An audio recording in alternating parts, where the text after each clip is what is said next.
Muy buenas tardes. El Museo de Arte Contemporáneo de Monterrey les da la más cordial bienvenida a la segunda sesión de diálogos, construcción de lenguajes visuales e interacciones con el espacio. Actividad en el marco de la exposición Jorge Méndez Blake, Nociones Literarios.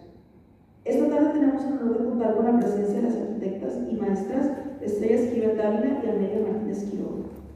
Estrella Esquivel Dávila es arquitecta egresada de la Universidad Autónoma de Nuevo León. A lo largo de su carrera ha trabajado en diversos ámbitos dentro y fuera de la arquitectura, fusionando su expertise en diseño con una sólida formación en gestión de proyectos y negocios, obtenida a través de estudios de maestría. Es una experta reconocida en proyectos de arquitectura e interiorismo de lujo, tanto en el sector residencial como comercial. Desde 2008, ha compartido su conocimiento como profesora de interiorismo y arquitectura en diversas universidades de la ciudad de Monterrey, y durante los últimos 5 años ha sido profesora de la Universidad de Monterrey. Amelia Martínez es profesora e investigadora en la Escuela de Arte y Diseño de la Universidad de Monterrey. Ha sido miembro del Sistema Nacional de Investigadores de México. Desde hace más de 10 años, ha enfocado su profesión al estudio y diseño de la arquitectura teatral. Houghton Library, la Biblioteca de Manuscritos de Harvard. La distinguió con la beca Beatrice Benjamin and Richard Bradley Fellowship in the Visual Arts of the Theatre, para trabajar ahí con los manuscritos y dibujos originales de Walter Gropius y Frederick Kilser. Ha sido conferencista nacional e internacional en lugares tales como Conarte en Nuevo León, la Escuela Nacional de Arte Teatral de Ciudad de México, en Seminaire N27 en París, Francia, en la Mid-American Theatre Conference en Milwaukee, United States, en el Congreso de la Federación Internacional para la Investigación Teatral en Santiago, Chile, etc. Actualmente desarrolla, entre otros, el proyecto Gran Atlas Teatral Ciudad de México, en el cual analiza una serie de espacios escénicos en la Ciudad de México y su papel estratégico a diversas escalas: ciudad, objeto arquitectónico, diseño de interiores y escena. Es miembro del Grupo Internacional de Investigación Teatros de Latinoamérica. Durante los 20 años que vivió en París, Francia, además de su labor como investigadora, trabajó, entre otros, en el estudio Milo Architecture, colaborando en proyectos como el Museo Nacional del Automóvil en Mulhouse y la Plaza de la Neige en York. Y junto a su esposo Gerardo Pérez, cofundó Pro Architecture, un espacio dedicado a la planeación e investigación de la arquitectura. A continuación, se da el micrófono a las arquitectas Estrella Esquivel y Amelia Martínez para dar inicio a este diálogo. Muchas gracias. Gracias. Buenos días, tardes ya. Buenas tardes a ustedes. Agradecemos mucho la invitación. Buenas tardes, Estrella. Hola. La verdad que un súper gusto estar aquí contigo, que eres una compañera muy apreciada. Y nos están regalando la oportunidad de platicar en público. Exactamente. Es un gusto para nosotros. Sí, cosa que a veces no nos damos tiempo, ¿verdad? Entonces, pues va a ser aquí delante de ustedes que vamos a tener esta plática.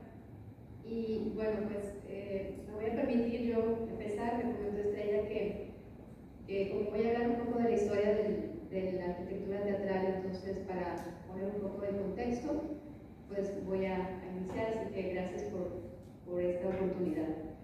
Y bueno, pues yo les quiero platicar que la semana pasada yo tengo 2 hijos, tenemos 2 hijos, mi esposo y yo, uno de 21 años y otro de 17.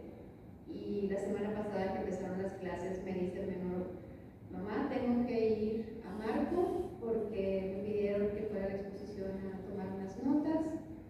Y dije, pues qué bueno, porque yo también, porque me hicieron una invitación y entonces tengo que ir a ver la exhibición.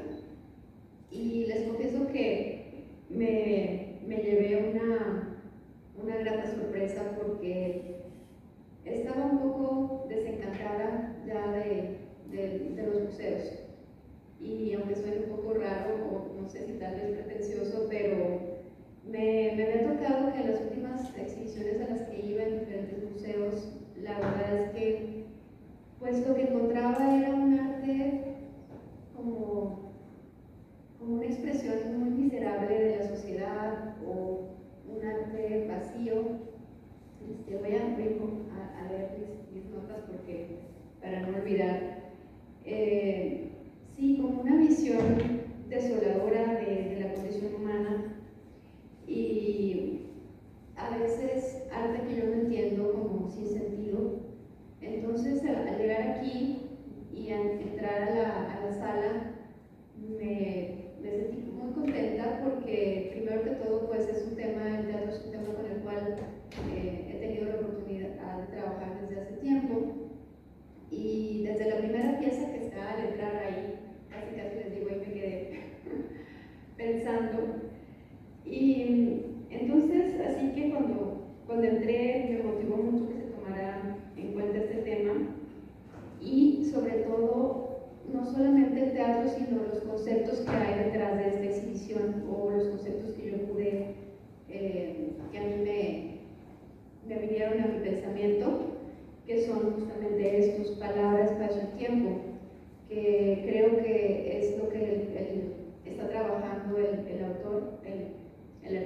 arquitecto, Mendes Blake, está trabajando estos tres conceptos a través de la literatura, cómo se entrelazan o generan espacio y tiempo.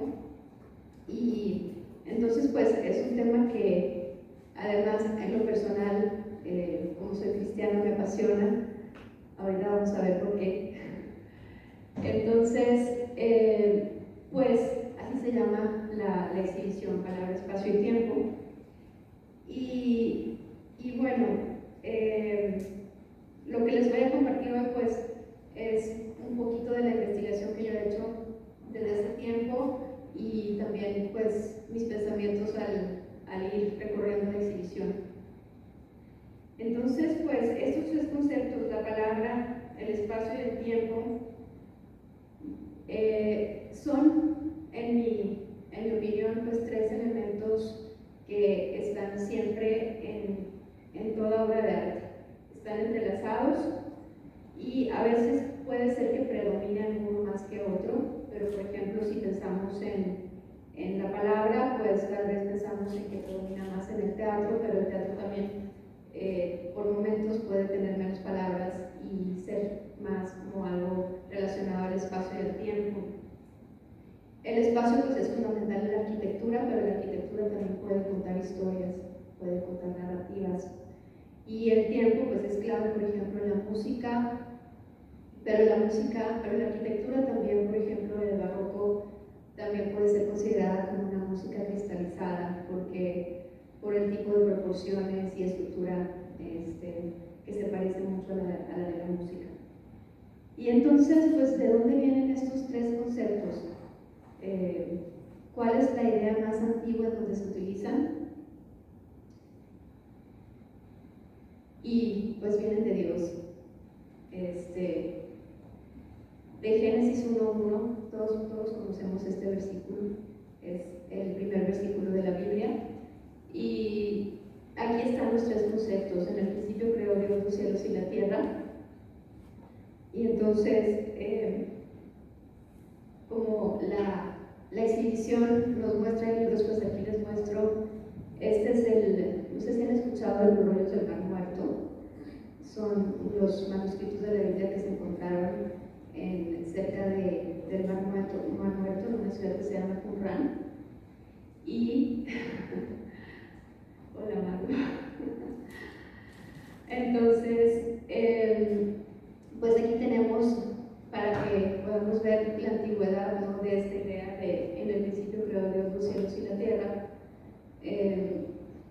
No alcanzo a ver muy bien, pero son las Génesis del 18 al 27, son las primeras líneas y es lo que se logró encontrar. Entonces, pues estamos hablando de que ese documento, pues, tiene más de 2000 años. Y desde allí ya podíamos ver estas historias, ¿no? Estos conceptos, perdón.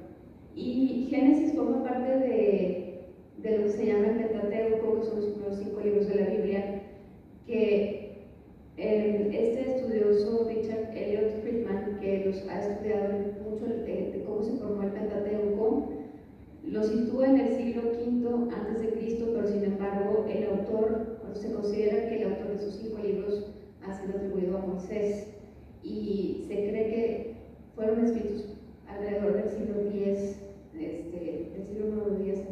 Entonces imagínense la antigüedad de esta idea, ¿no?, de estos tres elementos: palabra, espacio y tiempo. Podemos pensar que, bueno, que ya se reunieron en el siglo V a.C.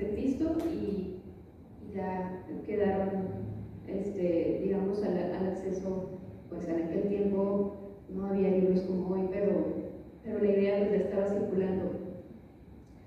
Y aquí tenemos los tres elementos. En el principio, quiere decir que hubo un principio, está marcando un principio en el tiempo, y luego los cielos y la tierra, pues, se refiere al espacio. ¿Y cómo sucedió esto? Pues todos sabemos, ¿no? Y dijo Dios. Entonces ahí están los tres elementos que podemos ver en la exhibición de Mendes Blake. Palabra, espacio y tiempo siempre entrelazados. Ahí está. Entonces, pues, con su palabra creó Dios el cielo, el espacio y el tiempo. Y esto lo han reconocido los más grandes sabios y pensadores y científicos a lo largo de la historia.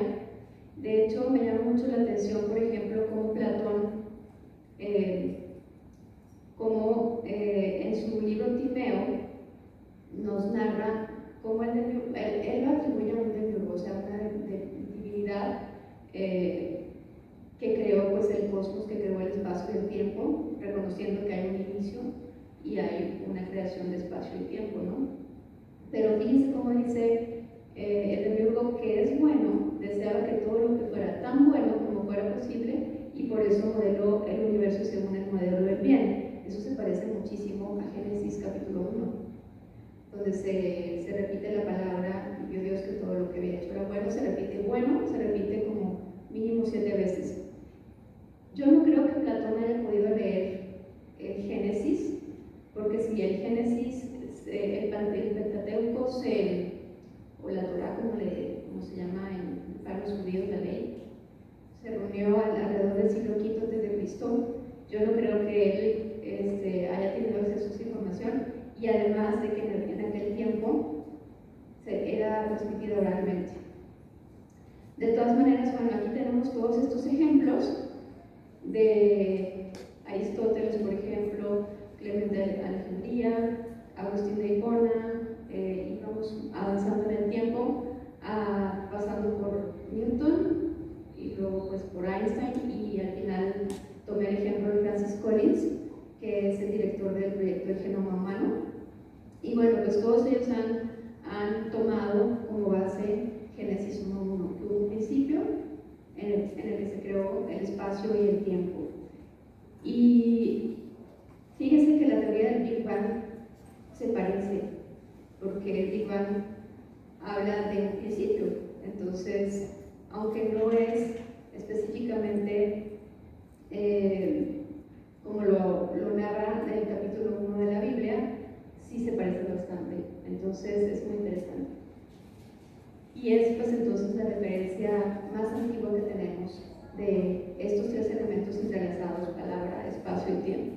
Y vamos a ver el ejemplo de Newton, que a mí personalmente me encanta, porque Newton, su principio de matemática es considerada la obra de científica pues, más importante en la historia de las más importantes en la historia de la humanidad. Y él, al final de las 500 páginas, tiene este escolio general o como comentario general en latín, en donde termina justamente confirmando esta idea de que hay un principio, de que hay un creador, del espacio y el tiempo. Entonces ahí se lo subrayé. Y aquí tenemos la traducción. Desde aquí no alcanzo a leer muy bien, pero me voy a detener para leer un poquito. A mí me emociona, la verdad, cómo desde este tiempo, pues ellos consideraban ya esta idea como base, ¿no? Y después de toda una vida de haber investigado, llegaban a esta conclusión, como Einstein también, después de una vida de haber investigado, aunque Einstein era judío igual que Newton, pero Newton sí era cristiano, Einstein tenía una conciencia de Dios un poco diferente, pero Einstein llega a la conclusión, lo escribe en una carta: debemos reconocer que hay un ser ante quien tenemos que sentirnos muy pequeños y que creó todas las cosas. Les debo esta referencia, pero sí la tengo. Entonces, pues aquí Newton, en su comentario final al principio de matemática, dice: llegando a esta conclusión, las órbitas de los planetas y los cometas no pudieron originarse sino por el consejo y dominio de un ser inteligente y poderoso. Y si las estrellas fijas son los centros de sistemas similares, todos estos habrán sido construidos bajo un concepto similar y bajo su dominio. Bueno, ahí no tiene caso que les lea todo porque está escrito, pero esto está traducido, lo pueden encontrar en la traducción de la Principia Matemática al español, y es el comentario final que él hace y llega a esta conclusión. Entonces, pues esto es muy importante. Bueno, estas son las conclusiones a las que llegó Newton. como creador y gobernante. La segunda es la que nos interesa mucho también, que el espacio y el tiempo son absolutos, y esto tiene un peso muy grande cuando se compara con la relatividad. Y bueno, pues el rechazo de que hubiera una visión del universo como de algo que fuera autocreado. Y eso lo reconocían también, como ya vimos, los griegos. Ellos decían: pienso, luego existo. Si existo, tiene que haber una causa, y esa causa pues no puede ser yo mismo, tiene que estar fuera de mí. Entonces es un pensamiento muy lógico que tal vez en el siglo XX se fue perdiendo, pero que se está retomando y que yo considero que es fundamental, porque Dios es la verdad primaria, y si sacas a la verdad primaria de tus estudios, pues algo te va a faltar, y entonces no vas a poder tener como todo este panorama pues lo más aproximado a la verdad. Entonces, bien interesante, porque Aristóteles o los griegos vienen también desde la escuela de Mileto en el siglo VI a.C. El primero que empezó como a pensar, a imaginar el universo o el cosmos. El cosmos quiere decir orden, entonces es un orden del universo.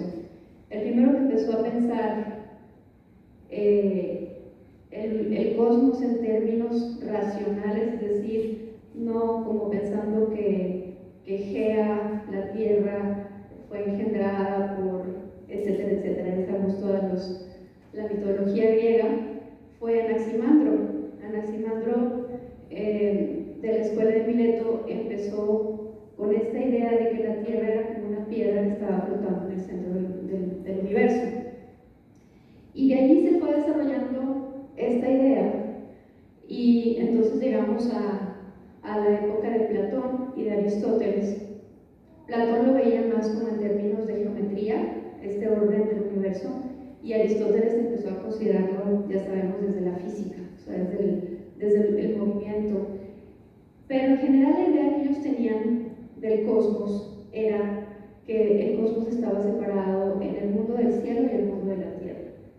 Y el mundo del cielo eran círculos concéntricos en donde estaba el centro en el centro del sistema estaba la Tierra, y alrededor, decía Aristóteles, eran como esferas en donde navegaban los demás planetas y las estrellas, pero la Tierra estaba en el centro del universo. Ellos consideraban que el círculo era la forma en la que tenían que ser círculo, porque el círculo es la forma geométrica que representa la eternidad, que representa la perfección, la unidad. Entonces ellos decían, los movimientos en el cielo son cíclicos sobre esferas. Y en la tierra, en el mundo del cielo, todo es eterno y es perfecto. Por eso estas figuras. Y en el mundo de la tierra todo es corrupción, y es un mundo finito en donde empieza un ciclo y se termina. Entonces así consideraban ellos el cosmos. ¿Y por qué estamos viendo esto? Pues porque justamente, así como todos los sabios y filósofos y científicos que vimos ahorita, que reconocieron que hubo un principio, que hubo un creador de un espacio y un tiempo, y que este creador es infinito y creando un espacio finito, entonces ellos siempre miraban al cielo. Yo digo, pues no tenían Instagram, ¿verdad? Para tomar otras referencias. Entonces, claro, tomaban como referencia el cielo como ejemplo supremo, ¿no? de la creación. Y entonces, pues así empieza el teatro. El teatro empieza con un dios que ponen en el centro, que se llamaba Timelé, que es como el altar, le llamaban Timelé. Y entonces los coristas que llegaban, traían a su dios y hacían una procesión, y llegaban a un lugar en donde lo ponían y empezaban a bailar en círculos. De hecho, pues ustedes saben lo que significa coro. El coros en griego, o coro, pues es algo cíclico. Por eso ellos, inspirados de esta perfección del cielo, sus procesiones y sus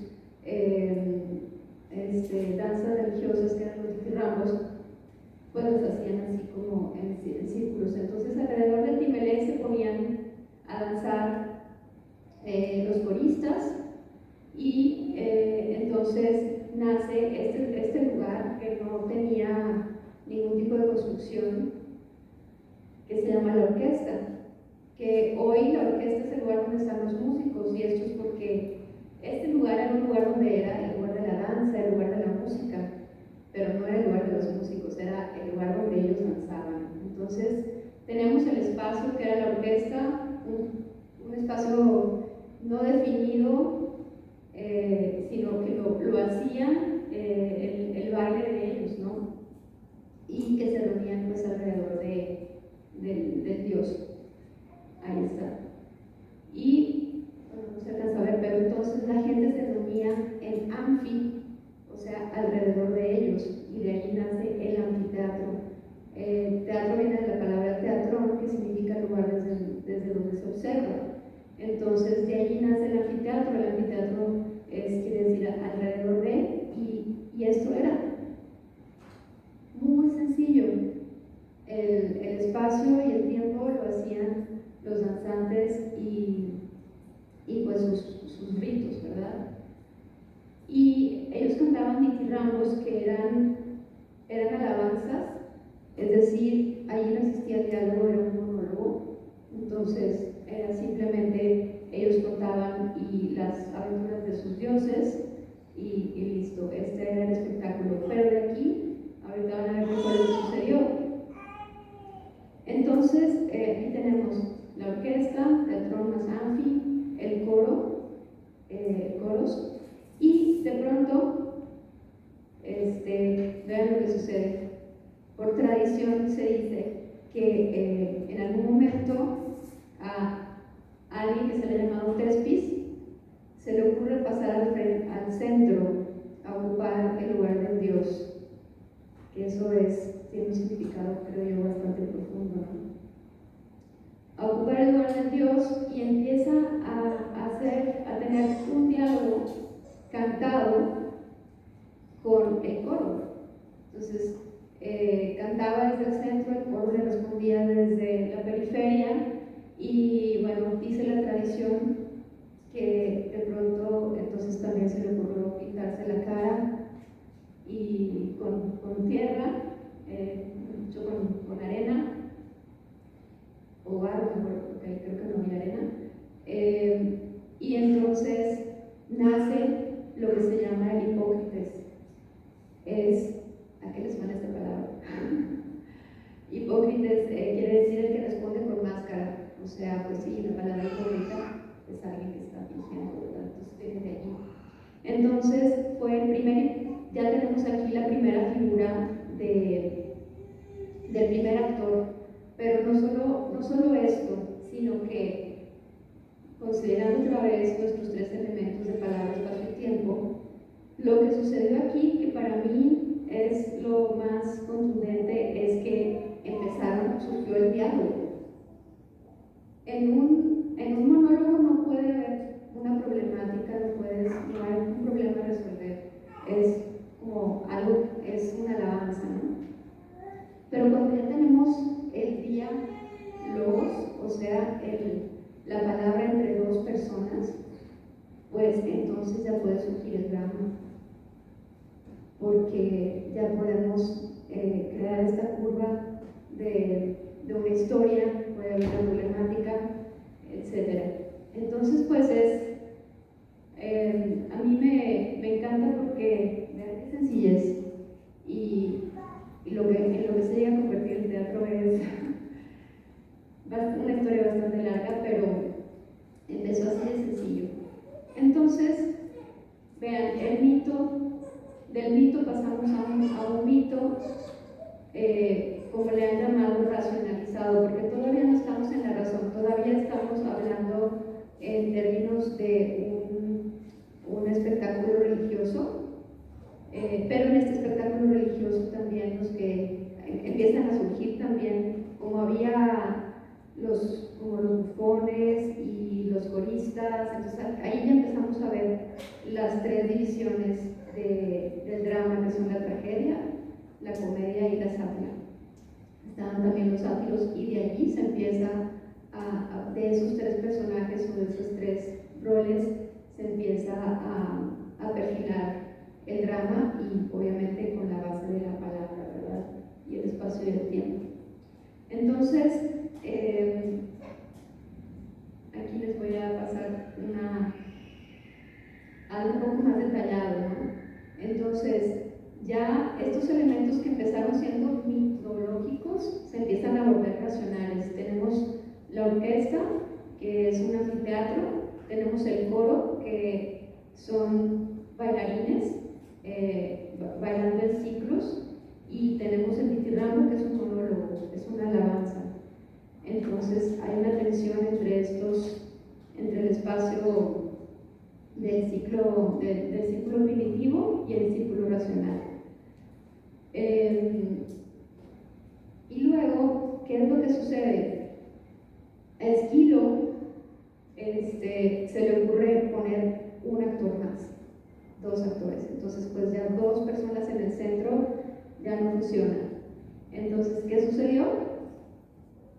Pues se les ocurrió hacer como una especie como de carpa, que es la esquené, que quiere decir, o la escena, en griego esquené, significa tienda, como una especie de terrajo, con palos y tablas y pieles.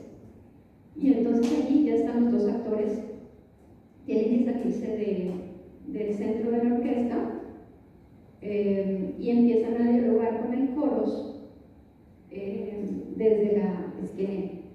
El coros todavía sigue siendo muy importante, como ven, no lo hemos perdido, porque desde allí el coro empieza a tomar el rol como de un narrador omnisciente.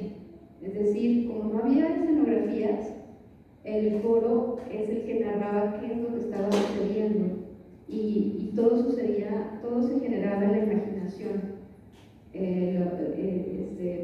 Y poco a poco vamos viendo, bueno, empiezan a tener un diálogo entre el esquené y el coros, y de eso se convierte en esto. Entonces, la esquené empieza cada vez a convertirse en algo más formal, más construido. Ahí vemos cómo todavía tenemos el espacio de la danza, que es la orquesta, el espacio de la música, que yo le llamo el mundo del cielo. Es como el mundo, según el concepto aristotélico, es el lugar donde sucede la adoración, donde están bailando en ciclos, y la esquené es el mundo de la razón, del drama, de la tragedia, de la comedia, de todo esto, ¿no? Entonces empieza aquí una tensión entre esto, y como vimos, como ya la esquené o la escena empieza a tomar más cuerpo, pues entonces se corta la parte de los espectadores, que era el anfiteatro, y ahora es un hemiciclo, o un hemiteatrón. Hemi quiere decir medio círculo. Entonces empieza aquí ya un espectáculo frontal, un poco frontal, pero todavía tenemos el espacio mitológico de inicio, ¿no? Todavía no ha desaparecido. Después viene, Sófocles, perdón, y él empieza después de Sófocles, les quería mostrar Eurípides. Sófocles es el que metió los actores, y Eurípides ya pone un tercero, y Eurípides cada vez le va dejando menos espacio al coros.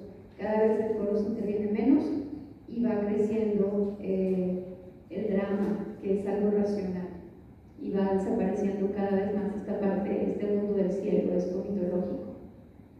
Y pues ahí está, eso es lo que conocemos hoy. Ahí sigue estando el lugar del Jimené, del Dios, y ese es un corte. Vean a lo que llegamos, de ser nada llegamos a esto. Entonces, en Atenas, pues, esto no era tan difícil porque tiene una topografía muy accidentada. Entonces, no era tan difícil tener esta estructura. Y vean a lo que ya se llegó a construir, se llegó a convertir la escena con Eurípides. Eurípides empezó a meter el concepto del Deus ex machina, que cuando la historia no podía tener solución, entonces aparecía un Dios que tenía como una palanca y aparecía un Dios desde arriba que venía y solucionaba lo que no se puede solucionar. Entonces, pues la escena ya se empieza a volver algo más construido. Ellos mismos eran los actores y no había aquí espacio para la mujer, tema bastante actual, pero ellos mismos, cuando había personajes femeninos, ellos mismos se vestían de mujeres y poco a poco, como les digo, va desapareciendo la parte de la orquesta y esto, la escena, bueno, no les voy a platicar lo que sigue, nos vamos a quedar hasta aquí. Es el teatro griego, ese es el origen, hasta 3 actores, Deus ex machina. Ya estamos en el drama, ya dejamos las alabanzas y ya el teatro está en medio círculo.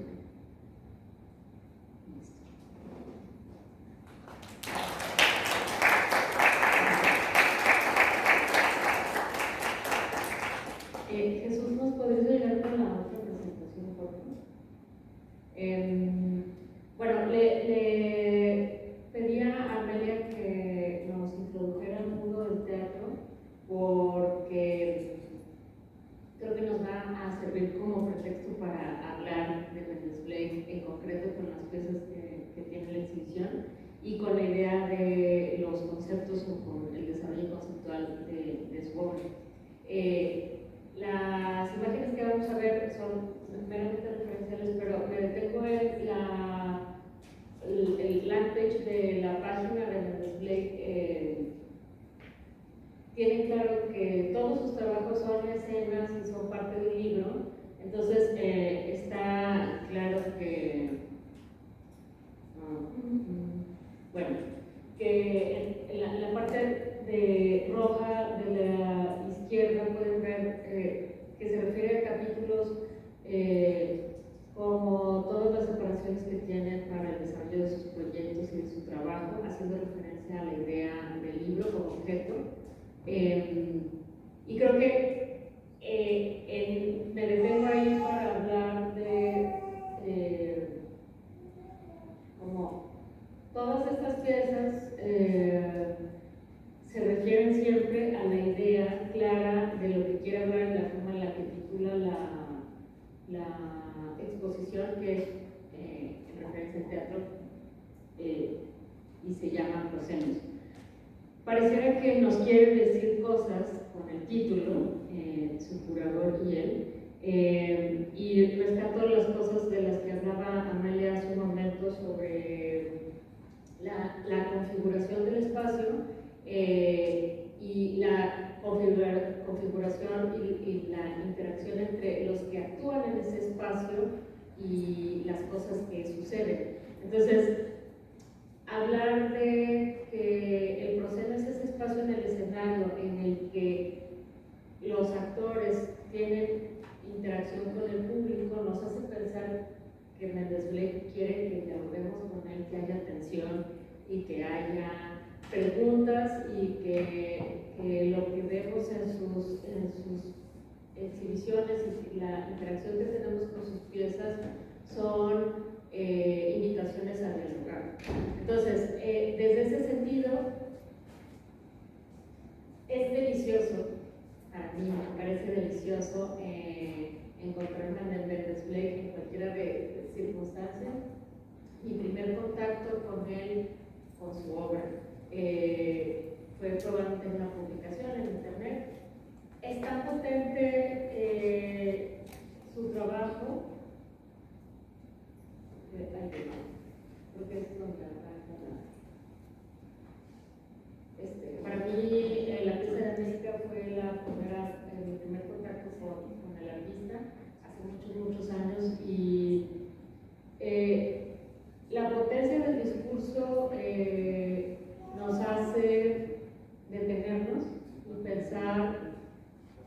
vez, sin mayor explicación, sin saber cómo se llama la pieza, podemos pensar que entendemos de qué se trata esto.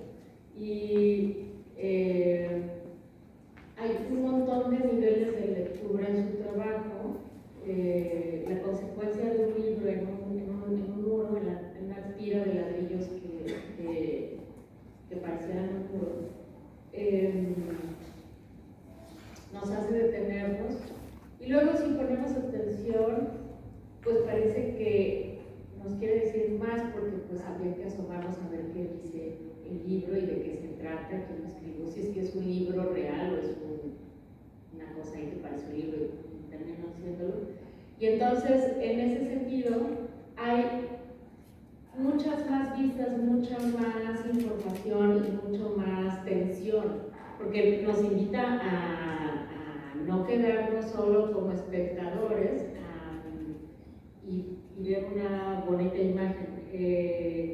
Nos está llamando y nos está jalando a interactuar, a no ser, no permanecer en la oscuridad del espacio o del alicoro o el escenario. Nos está pidiendo que hablemos de qué, de arquitectura, hablemos de geometría, hablemos de literatura, hablemos de utopías, hablemos de un montón de cosas de una forma muy potente y al mismo tiempo muy elegante, porque no hay grandes gestos, es solamente un inocente librito ahí interrumpiendo la formación del mundo. Es así una cosita. Y no sé si es demasiado, pero hablaba Amelia de cómo es que aparece el drama, la sátira, la tragedia. Creo que en el dominio total de trabajo de Méndez Blake, o sea, yo soy súper fan, ¿verdad? Estamos claros. Entonces, creo que su trabajo es magnífico porque no requiere uno ser un gran intelectual, ni requiere ser uno un gran conocedor, ni requiere ser uno como alguien muy sofisticado. Pareciera que él nos está hablando casi a todos y sin mayor entrenamiento podemos hablar con él o con su trabajo. Y creo que hay mucho sentido del humor y hay un dominio tal de lo que se quiere decir que se puede decir con mucha claridad y con mucha consistencia.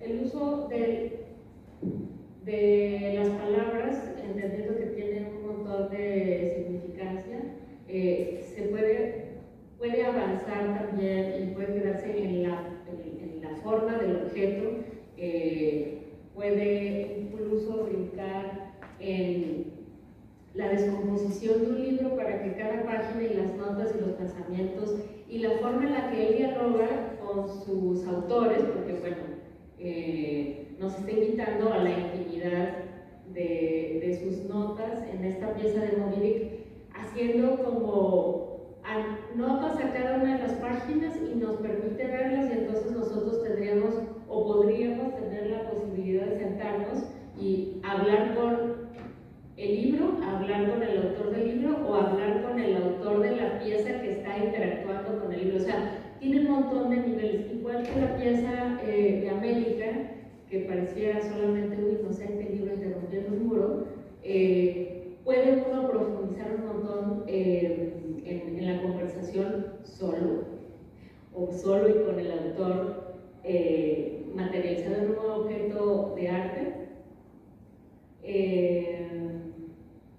Otra vez, regresando a la idea del proscenio, de la atención y del diálogo. Nos está invitando todo el tiempo a hablar, a pensar, a contradecir, y probablemente, ojalá en la sala haya algún estudiante que se le ocurra intervenir esta pieza y no es tan de ilusión, no la vandalice, pero el proyecto para que pueda dialogar a través de sus notas, a través de sus intervenciones materiales, y construyan un nuevo diálogo, porque nos están invitando a hacerlo. Ojalá haya quien quiera platicar y construir un diálogo material en términos artísticos con él.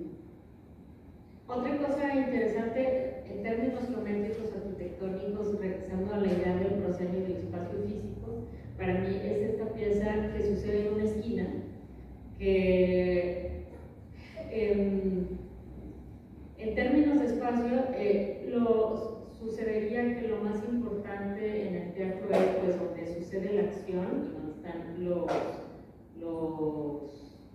actores. Pero la verdad es que todo lo otro que permite que esto sea posible es igual importante. En este mismo auditorio acabamos de tener el privilegio de entrar a la cabina y estar en padre.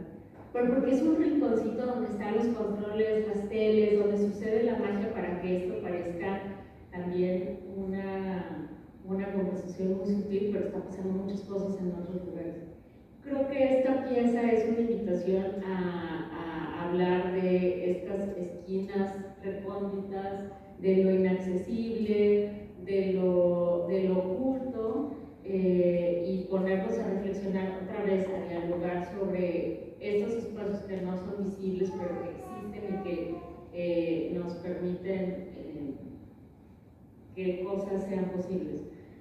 En términos conceptuales, tiene otra intención, creo, pero creo también que es importante hablar de lo espacial y de lo arquitectónico en esta conversación. Habrá otras donde hablen del desarrollo conceptual de esta pieza, pero en términos concretos del espacio es bien interesante cómo la forma en la que se dispone el espacio y las piezas en él nos permiten encontrar nuevos ojos para el espacio de Marco, que quienes somos fans de Marco lo conocemos bien porque lo visitamos con mucha regularidad.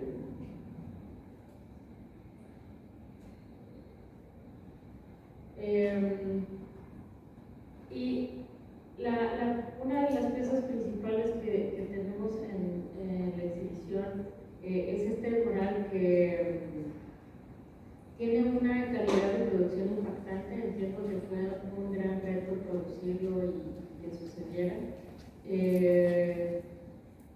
Pero más allá de esto, creo que conviene intentar entender qué son todas estas capas de pintura, contexto, y que nos detengamos. Es, creo que una solicitud de pausa para intentar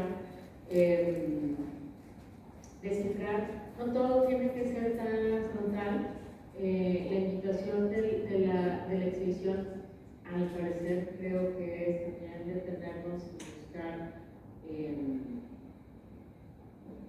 diálogos un poco más crípticos, y darnos tiempo de incluso tener la osadía de hablar con alguien más en un museo y preguntarle, oye, ¿la entendiste? Porque pues, igual yo no la entendí también. Me parece que la invitación del diálogo no solamente se contiene a la expresión del artista, invitándonos a nosotros espectadores a pensar, a diferir, a complementar aquello que dice las piezas de una forma, en primeros términos, muy franca, sino que creo que nos da la oportunidad de interactuar en forma física dentro del espacio, frente a este gran mural y todos estos elementos que podrían ser una pista para entendernos, para entender a la pieza y para entender un poco de lo que va el espacio de exhibición en museos. Y por ahí iba mi reflexión sobre concretamente el espacio y el trabajo. Me detengo solamente en estas piezas de Mendes Blake porque creo que son muy potentes y muy fotografiables, pero el desarrollo de idea y la potencia de su lenguaje visual tiene que ver con una claridad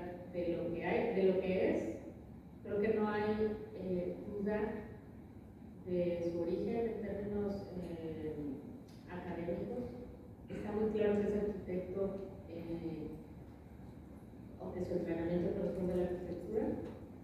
Está muy claro que no es arquitecto en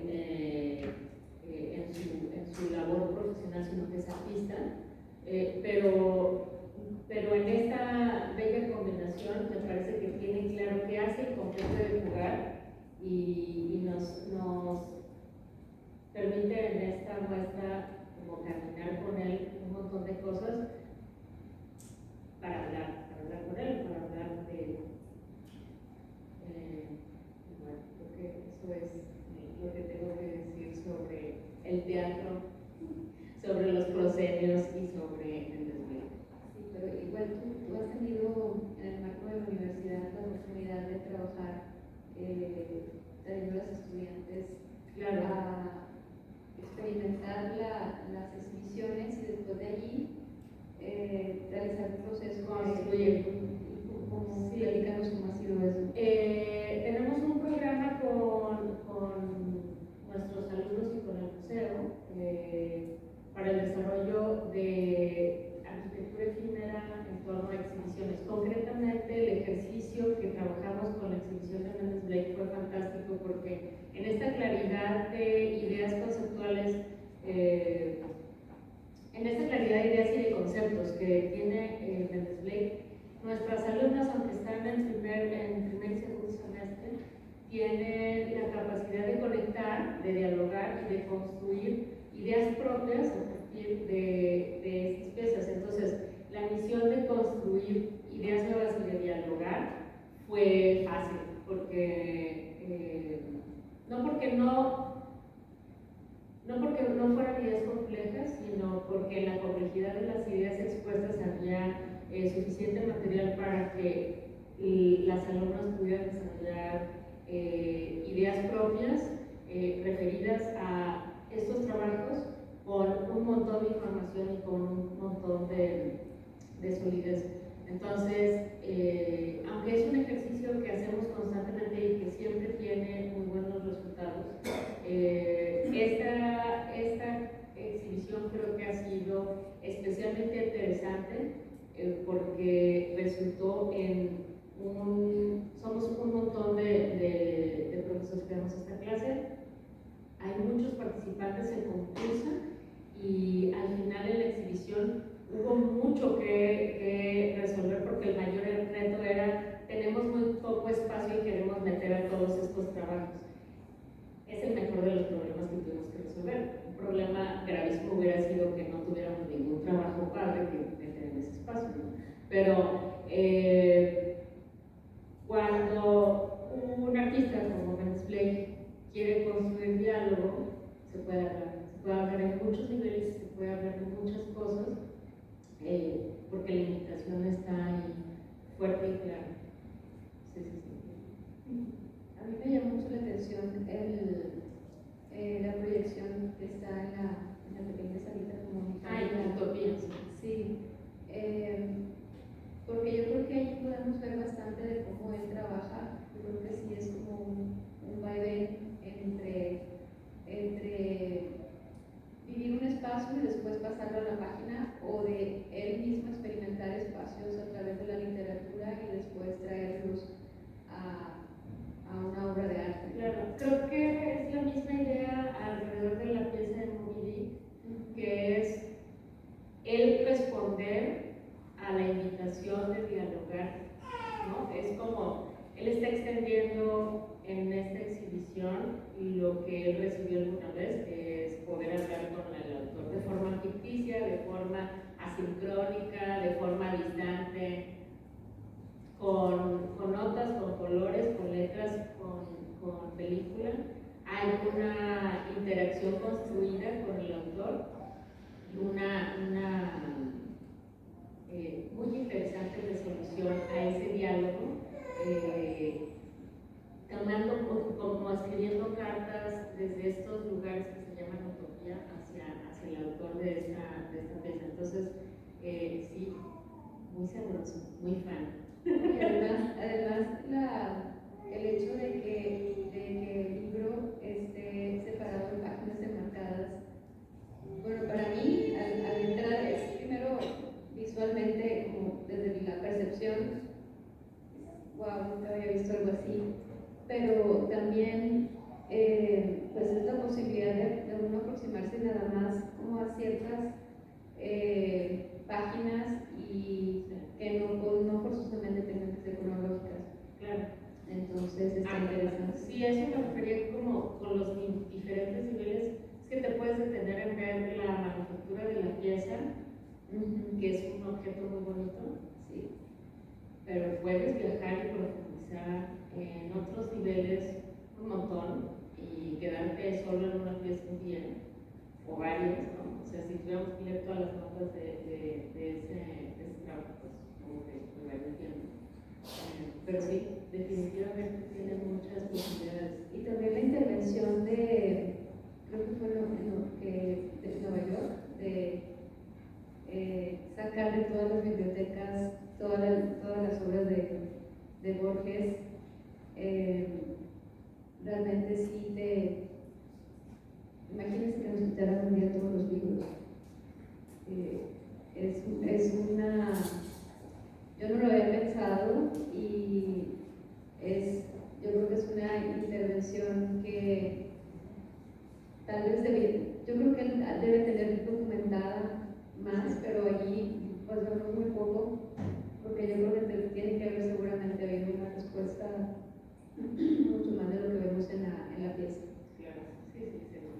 Pero sí, estos actos materiales, conceptuales, conceptuales a través el mundo de Méndez Brete está en la exhibición, creo que es definitivamente muy interesante. Es un muy bonito pretexto hablar de los teatros, de materializarlos y que formen parte de la exhibición, pero es como la llave, ¿no? O sea, pareciera que nos entregan la llave y nos dicen, bueno, pasa, tenemos un chiste que vas a tener que descifrar y va a ser nuestro secreto.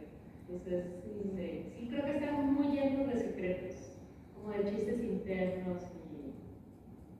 Pues, no sé, yo no lo percibí así, pero... No sé. La chaviza ahí le dice ahora a los easter eggs, ¿no? A los chistes de las películas. O sea, creo que así es esta exhibición. Está lleno de pequeños gestos para... Es que yo ya venía con no, es que tú eres más sofisticada. Yo veo mal. Bueno, pues creo que... Pero, y por ejemplo, en tu clase, ¿cómo han vivido este proceso de pasar cómo haces para que ellas lleguen a un concepto? Investigar. Sí, o sea, realmente la intención es que profundicen en el conocimiento del autor, para que alguno de estos chistes internos las coloque en situación de poder construir un diálogo de forma individual, pero también puede ser una cosa completamente objetual y formal. Entonces, es muy interesante ver cuando su bagaje conecta con el del autor y pueden construir ideas profundas, pero al mismo tiempo lo formal puede ser igual interesante, tan bellísimo como lo que está sucediendo aquí, que en la manufactura y en el desarrollo formal hay un montón de cosas muy interesantes que desarrollar. ¿Y tienen algunos, digamos, limitantes como de trabajar con un cierto material, una cierta escala? Los limitantes al objeto, que es un espacio, es un objeto que es como una escultura habitable, le llamamos habitáculo. Eso tiene estas dimensiones para que quepa, para que se pueda construir, para que se pueda estar, pero no tanto tiempo. Tiene estas consideraciones materiales y técnicas para que el ejercicio de las alumnas pueda resolverse bien como parte de su formación y de desarrollo de habilidades de arquitectura. Pero a mí me interesa mucho el desarrollo de ideas y la posibilidad de hablar profundamente de estas cosas y de conocerlas, porque sucede que cuando uno está cortando casitas y haciendo cosas, pues puede tornarse un poco mecánico y hablar, otra vez, atender a la invitación del autor para hablar nos permite conocerlos. A mí me interesa más conocerlos a ellos de lo que ellos les interesó yo, pero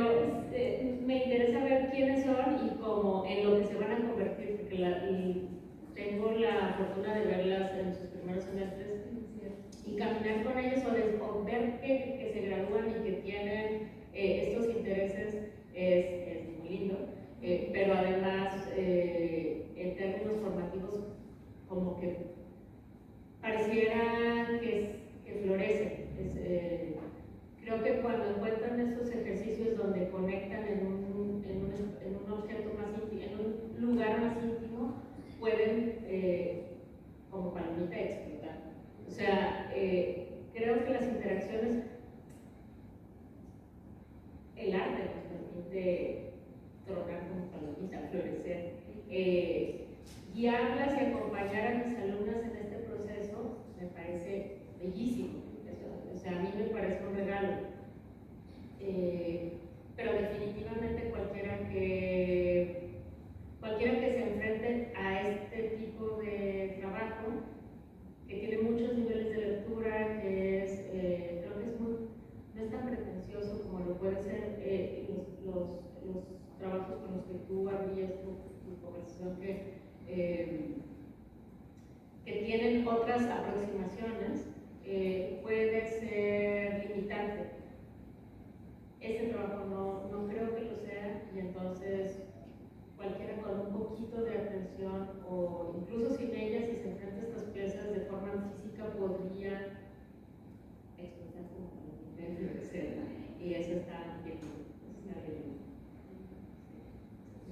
¿No? Pues, cerramos. No sé si tengan alguna pregunta.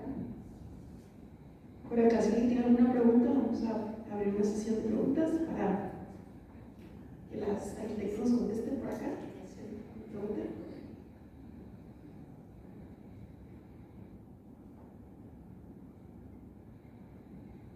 O comentario.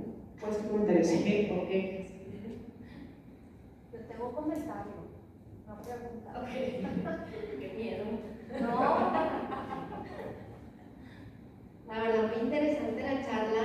Qué bueno que tuvimos oportunidad de ver otro lado de la exposición, porque explicaron, bueno, la primera parte, esta idea de los procesos de la historia de la arquitectura grecolatina que él toma y que trae aquí al museo, y que la verdad los públicos dicen por qué son fragmentos, o sea, por qué esta parte de la escultura, por qué él lo elige, este periodo histórico, siendo mexicano de Jalisco, arquitecto. ¿Qué piensan sobre eso? Pues estas referencias que él toma, si creen que está completamente, que proviene directamente por su formación de arquitecto, o son otras las inquietudes o intereses que encontraron en su trabajo. Pero con relación a esta parte que es como titula la exposición, cómo empieza y cómo termina, ¿no? Pues yo creo que justamente es o sea, parecía que es un conocimiento profundo de quién es y de dónde viene.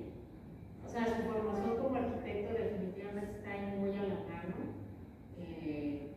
y profundizar en estas raíces y en estos orígenes creo que es la respuesta inmediata a por qué están estas piezas.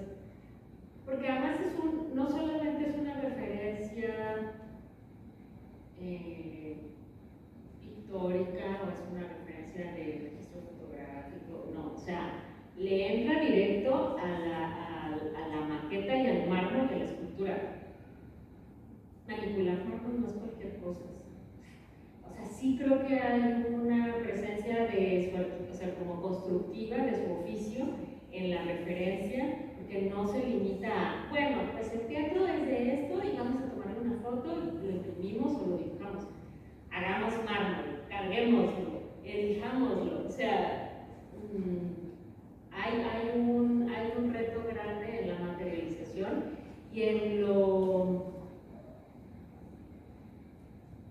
neurótico de la producción. O sea, hay una cosa así de detalle y de rigor de calidad impactante en toda la exhibición, y creo que estas piezas tienen un reto grande, elegir la pieza que no se rompa la impresión, o bueno, el proceso de corte y de escultura. No, ya, o sea, ya me estresé de pensar en cómo tuvieron que resolverlo. Eso sería mi lectura. Bueno, yo creo que el teatro, por eso puse allí historia de la escena occidental, porque, por ejemplo, yo cuando he tratado de, obviamente que sí hay historia al respecto de cómo inició el teatro en México, por ejemplo. Yo he leído algunos documentos en los que se trabajaba con la naturaleza, se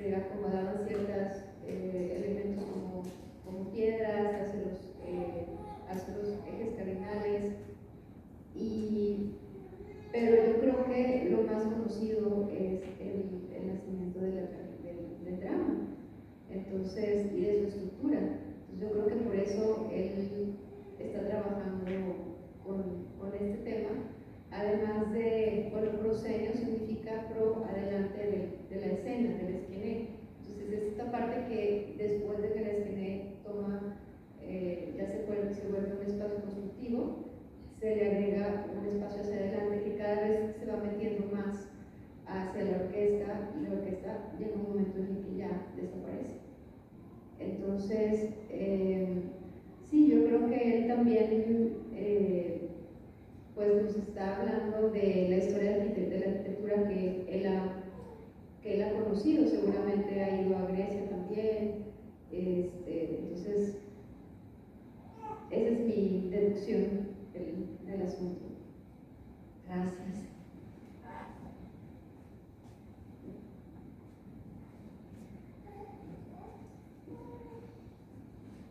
Bueno, agradecemos a las maestras arquitectas Estrella Esquivel y Amelia Martínez por este diálogo tan enriquecedor que el día de hoy ofrecen al público. Les invitamos a participar y a ver la exposición, si no lo han visto, Procesos Literarios con Jiménez Blake, que estará hasta el mes de octubre en el museo. Gracias.